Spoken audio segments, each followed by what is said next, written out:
I'm from Persatuan Aktivis Sahabat, the Society of Environmental Activists, which is a youth-based environmental NGO. We are based in the state of Perak, and our topic is mainly focused on the forest and biodiversity. And before I begin my presentation, I would like to deliver my presentation in Bahasa Malaysia as well, so that because some of the term is in Malay. Okay, so the topic that been given to me is about deforestation, which is happening specifically in the state of Perak. But I also want to touch about the deforestation that happening in the Peninsular Malaysia. Okay. Okay, the contents of my presentation will be divided into 4 sections. First, about how to understand the very complex governance and also the policies of the forest management system in the Peninsular Malaysia. Secondly, I will expose a little bit about the reality of what is happening inside our forest, what is happening to our orang asli communities, to our fishermen which is living nearby to the mangrove forest, and also the farmers that really depending on the healthy forest. And last, we will analyze about the problem that happening in our current policies and also the governance of our forest management. And the last one is the solution that we want from our NGO, which we can discuss later. Okay, basically, as you all know, the structure of our rainforest is very beautiful and very complex. From the coastal up until the mountain, there's a lot of biodiversity, wildlife, animal, and also the local communities that live nearby and inside the forest. And some of the issues is happening everywhere. From the sea until the mountain, there's a lot of deforestation issues. And based on the statistic, this is a statistic that I obtained from the Peninsular Malaysia Forestry Department, which is more or less the forest cover in the Peninsular Malaysia has been reduced from 80% down until 44% currently in last year, in 2018, it is 44%. And for the Borneo, it's worse than the Peninsula. As you all know, a lot of oil palm being opened, and some of the typical projects that contribute to the degradation and deforestation of our forest, of course, the logging. And when we talk about logging, it is divided into 2 types of logging. First is the selective logging, which they often call it as a sustainable logging, because you didn't cut every trees, just trees that are really mature, and you replant it back. And secondly is the clear cutting logging for opening of plantation, mining, properties, dam, and other mixed development. Where is it? Sorry. Okay, and also construction of road highway. Okay, this is some typical example of our project that degrade our forest. But what I want to touch today is about a little bit about understanding of the governance of forest management in Peninsular Malaysia. Okay, so basically di Semenanjung Malaysia terdapat 4 jenis kawasan hutan yang kita perlu tahu supaya kita bercakap dengan fakta. Sebab ramai orang cakap kalau hutan musnah, pihak yang perlu disalahkan adalah Jabatan Kehutanan dan sebagainya. Tapi sebenarnya di Malaysia ada 4 jenis hutan yang diuruskan oleh agensi yang berbeza. But yang kita nak fokus di sini adalah hutan simpan. Why hutan simpan? Because hutan simpan is covering almost 85% of the total forest in Peninsular Malaysia. So it's kind of majority in term of area. And secondly is the state land forest, hutan tanah kerajaan. Third is the private land forest. For example, if you have any companies that have a massive of land, but you still have a forest inside, so it's called a private land forest. And the last is the national park or state park, which is totally protected forest. Okay, kenapa saya list downkan ke-4 jenis kawasan hutan ni? Kerana kita boleh kena membezakan. Kerana dalam hutan simpan, ramai orang ingat dalam hutan simpan cannot be logging, tak boleh balap. Tetapi hakikatnya dalam hutan simpan memang boleh balap. Even in fact 60% of the forest reserve can be logging. Tapi ramai tak tahu. Orang ingat hutan simpan untuk simpan. So ramai salah faham. Dan dalam hutan simpan juga, macam saya cakap tadi, ada two type of logging, which is the selective logging, which is sustainable logging, they call it. And secondly is the clear cutting logging. So jangan terkejut, dalam hutan simpan ada pembalakan yang botak, ya. Okay, secondly, of course, in statland forest, dia boleh musnahkan hutan itu sehabis-habisnya, kerana dalam statland forest tidak ada apa-apa peruntukan undang-undang yang boleh mengawal aktiviti pembalakan. So there is no selective logging happening in the statland forest and also in the private forest. So kenapa saya tunjukkan ini? Sebab apa yang berlaku di Peninsula Malaysia, kebanyakan kerajaan-kerajaan negeri, cara dia nak memusnahkan hutan itu dengan halal dan juga strategi adalah dengan Menteri Besar dia memansuhkan DGZ, the forest reserve, into the statland forest or the private land forest. So bila dah jadi statland forest, dia akan boleh dibalak secara habis, secara sistematik. Itulah yang kami lihat banyak berlaku di negeri Perak. Kalau negeri lain, dia masih maintain the reserve forest.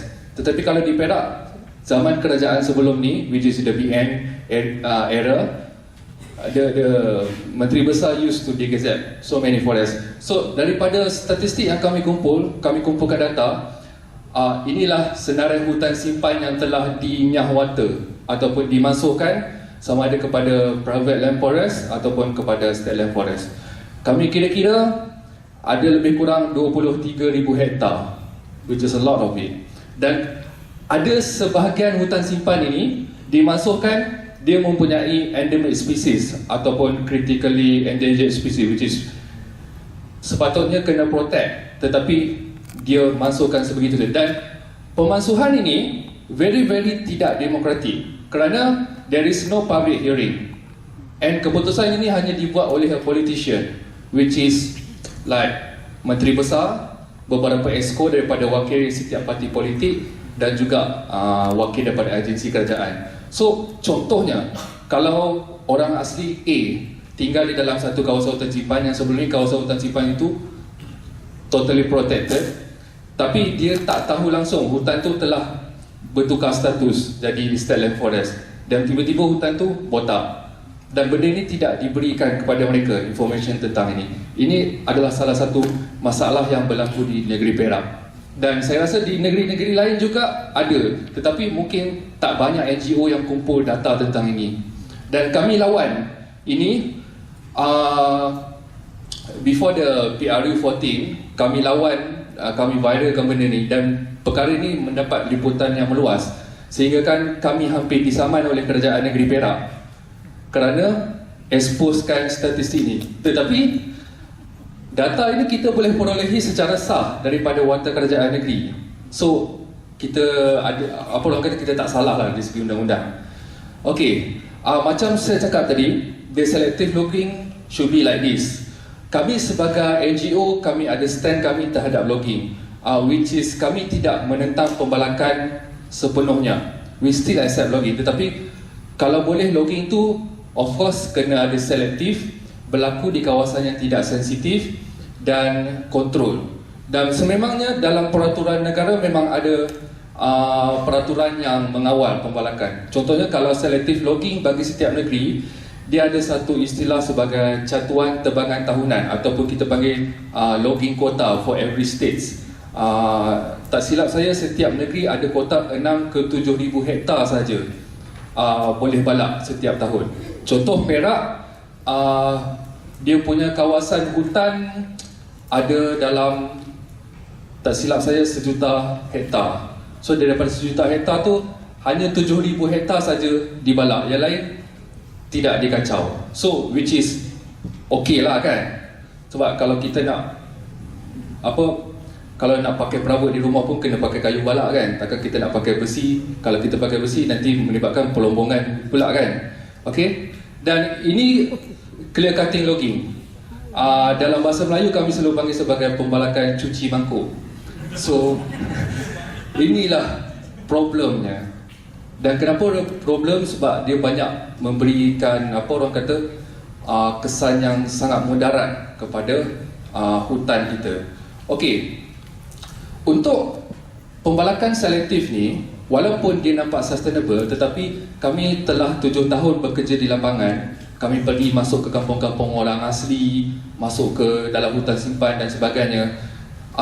Walaupun dia masih tertakluk pada sustainable punya sistem, tetapi di peringkat pelaksanaan dia tidaklah seindah yang mana. Maksudnya banyak lagi pelanggaran-pelanggaran peraturan yang dibuat, ya. Contohnya mereka membalak di tepi sungai sampai sungai itu keruh dan orang asli terpaksa minum air yang very murky dan sampai mereka sakit. Dan ada juga pembalakan ni dibuat di kawasan yang very cerun, sangat cerun, which is kalau ikut peraturan tak boleh lebih daripada 45 degrees, but realitinya ada lebih sampai 60 degrees pun ada. Tak ada siapa nak pantau. And then dia tebang pokok-pokok yang kecil. Sepatutnya dalam peraturan tak boleh tebang pokok kecil sebab pokok kecil perlu dibiarkan jadi matang. Dia kena tebang pokok yang besar saja, yang sudah matang. And then selain itu mereka juga membalak di kawasan orang asli. Dan mereka tidak membuat kita panggil SIA, the Social Impact Assessment. Dan kebanyakan pembalakan berlaku tidak mendapat persetujuan daripada komuniti tempatan. Walaupun sistem ni digelarkan sebagai sustainable logging system, but still have a problem. Ini kan pula pembalakan jenis ini, kan? Okey, untuk pengetahuan hadirin sekalian, kalau untuk the clear cutting sistem, sebagaimana yang saya cakap tadi, selain daripada mereka memasukkan hutan simpan kepada state land ataupun private land, di dalam hutan simpan juga still boleh happen this kind of logging. Ini kita panggil sebagai projek pembangunan ladang hutan. Maksudnya dalam hutan simpan dia boleh balak secara habis, dia boleh tanam ladang dan juga dia boleh buat kuari dalam hutan simpan. Itu legal, adalah undang-undang. Dan juga dia boleh melombong dalam hutan simpan. Nanti kita tengok gambar. Okey, ini contoh statistik yang saya ambil daripada Jabatan Hutan. Ini antara negeri-negeri yang telah menggazetkan kawasan hutan simpan mereka untuk pembalakan sebegini. Sebahagiannya sudah dibalak dan sebahagian lagi tidak dibalak. Tetapi yang paling banyak sekali adalah Kelantan, which is around 200,000 acres, which is 1/3 of the total reserve forest akan dibalak secara habis. Sebab itulah orang asli sedang terjejas amat teruk disebabkan perkara ini bukanlah pembalakan haram, tetapi ia adalah pembalakan yang berlesen. Yang kedua adalah negeri Pahang, which is 100,000. Perak adalah negeri yang ketiga. Ini yang kita gelarkan sebagai projek ladang hutan ataupun dalam bahasa Inggeris ada forest plantation. Kami sebagai NGO sedang berkempen untuk kerajaan memansuhkan skim projek ladang hutan ni. Kerana bagi kami dalam hutan simpan tak boleh ada clear cutting. Kalau nak buat logging, must be a selective logging. Kalau nak buka ladang, sila cari tanah yang luar daripada hutan simpan dan tanah yang tidak sensitif.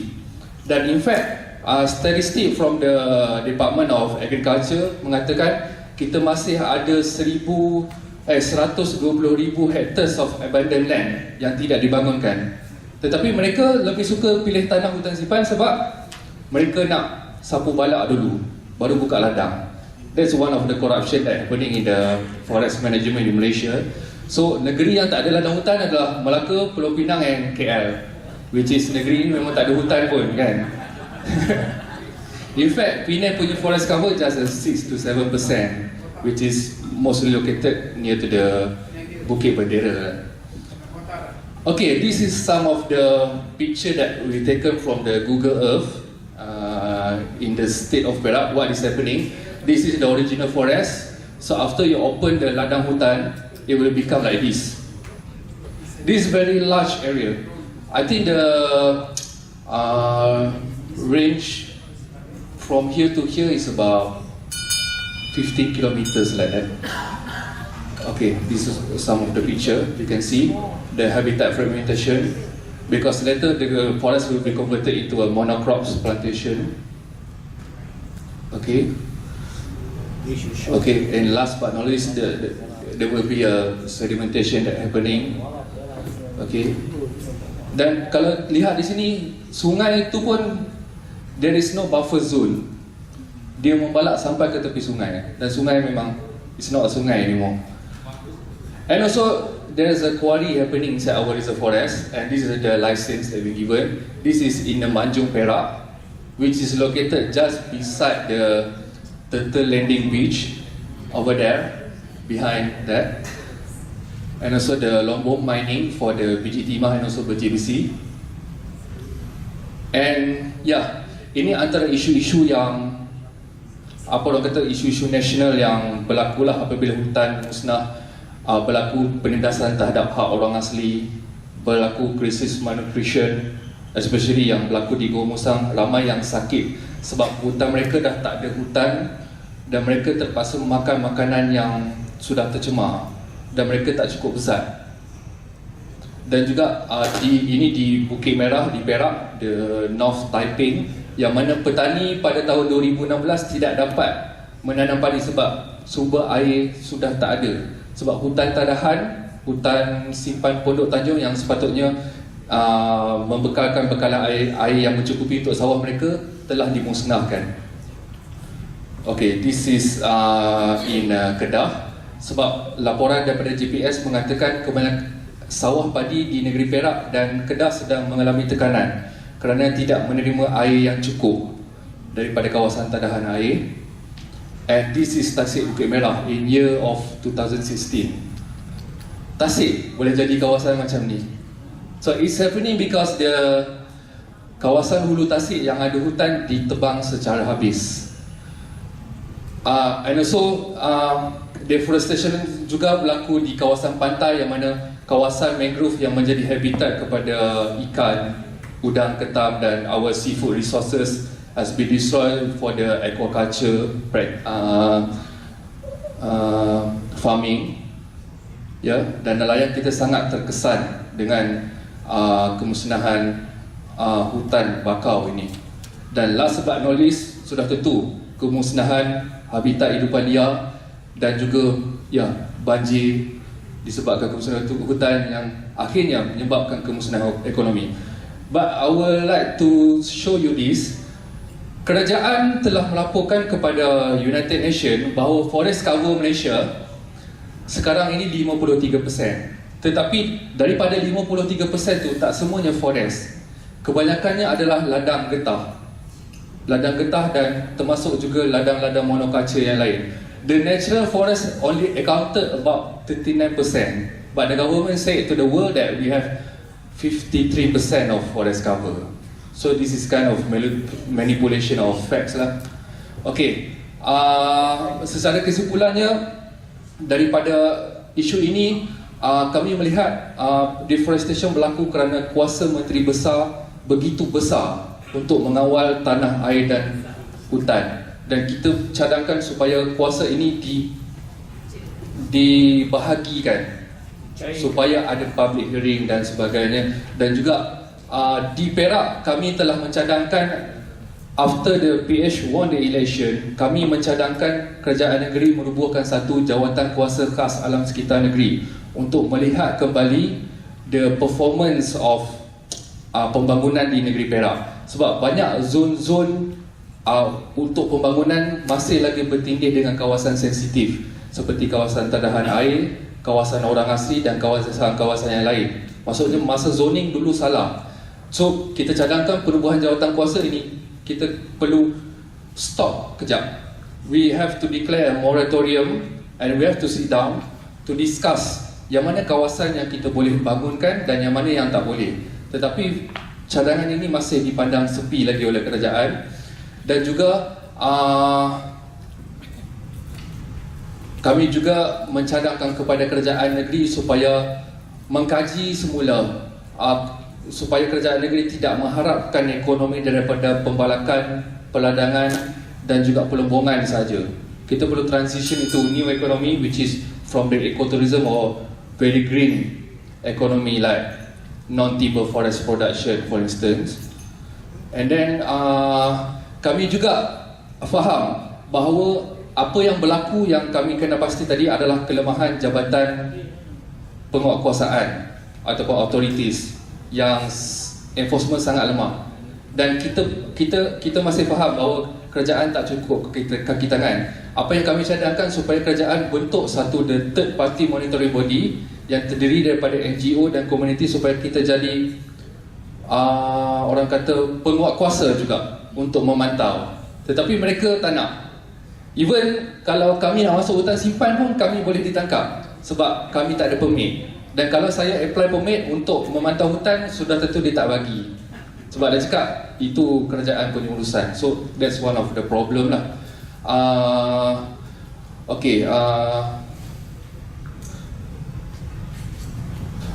Kesimpulan daripada pembantangan saya, perbincangan selanjutnya perlu dilakukan untuk mencari titik punca permasalahan dengan lebih jelas, sekaligus mengusulkan langkah reformasi yang lebih konstruktif, relevan dan berkesan. Dan saya rasa mungkin ini boleh kita bincangkan di sesi yang seterusnya. That's it from me. Thank you.